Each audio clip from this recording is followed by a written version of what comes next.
The cemetery was a quiet place, a manicured landscape of grief. But for the past month, that quiet had been broken by a sound of stubborn, heartbreaking devotion. It was the sound of a dog digging. Buster, a scruffy terrier mix, had been his owner's shadow for 12 years. When old Mr. Abernathy passed away, Buster's world collapsed. At the funeral, he had laid by the casket, a silent, furry mourner. And when his owner was laid to rest, Buster refused to leave.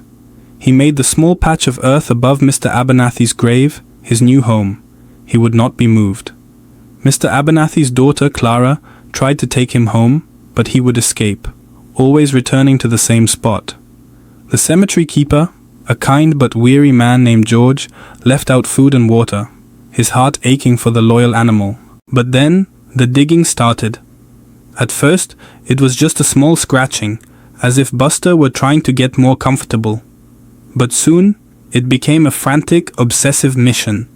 Every day, George would find a deeper hole, the dirt flying as Buster dug with a determination that was both inspiring and worrying.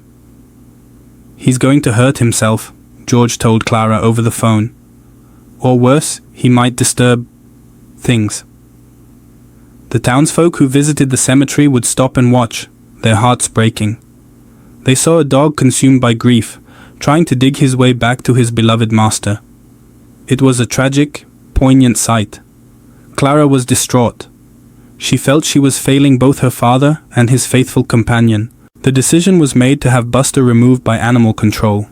It felt cruel, but the digging couldn't be allowed to continue. On the day the van was scheduled to arrive, George went to sit with Buster one last time. "I'm sorry, old boy," he said softly, stroking the dog's matted fur. "I wish there was another way." Buster ignored him, his paws working furiously at the dirt, which was now damp from a recent rain. He whined, a sound of intense frustration, and dug faster. Suddenly, his paws hit something hard with a faint metallic clink. Buster stopped digging. He began to sniff at the object, nudging it with his nose, then carefully began to work the dirt away from it with his snout. George leaned in closer, his curiosity piqued. What could it be? He expected a rock or a root, but this was different. He could see a glint of gold in the dark soil. He gently pushed the curious dog aside and used his hands to carefully excavate the object. It was a small heart-shaped locket, attached to a broken chain.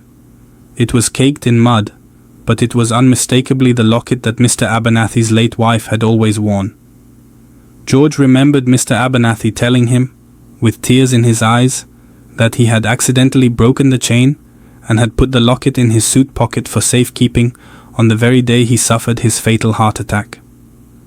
In the grief and confusion of the funeral, everyone had forgotten. He had been buried with it. George's hands trembled as he wiped the mud from the locket. He pressed the small clasp. It sprang open. Inside, on one side, was a tiny smiling photo of his wife. On the other side, something no one knew existed. It was a minuscule folded piece of paper. With painstaking care, George unfolded it. Written in Mr. Abernathy's shaky handwriting were a few simple words addressed to his daughter. "Clara, my dear, always knew you were stronger than you think. All my love, Dad." At that moment, Clara arrived, her face a mask of sorrow, the animal control van pulling up behind her. George stood up, his eyes filled with tears, and held out the open locket. I think Buster had something he needed to give you," he said, his voice thick with emotion. Clara took the locket, her eyes falling on the picture of her grandmother and then on the note from her father. A sob escaped her lips, a sound of shock and grief and overwhelming love. She fell to her knees and wrapped her arms around the dirty, exhausted dog. "Oh, Buster," she wept, burying her face in his fur. You knew it was in there." Buster, his mission complete, finally stopped looking at the grave. He licked Clara's tears, his body relaxing against hers for the first time in a month. He wasn't digging from grief. He was delivering a final message. He was fulfilling one last duty for his master. The animal control officers stood watching, their faces etched with awe. The entire town, which had pitied the grieving dog, was left in stunned silence by the story.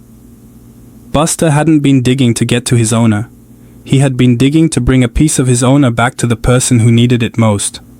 Sometimes, loyalty runs deeper than the grave, and a final message of love can be unearthed by the paws of the most faithful friend.